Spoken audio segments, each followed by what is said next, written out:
Kita nantikan dunia dalam berita.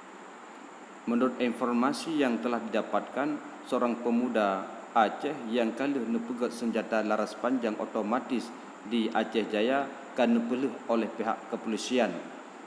Karena menurut pihak kepolisian wate kalah nepeliksa dan kalah nepeten intelijen negara untuk mengikuti dan mencari jejak-jejak anak muda Aceh tersebut, ternyata anak muda Aceh yang mampu menciptakan senjatanya kan untuk tujuan berpisah dengan Indonesia dan kan tujuan untuk kriminal, melainkan untuk mengasah ilmu yang dimiliki oleh Gopnyan.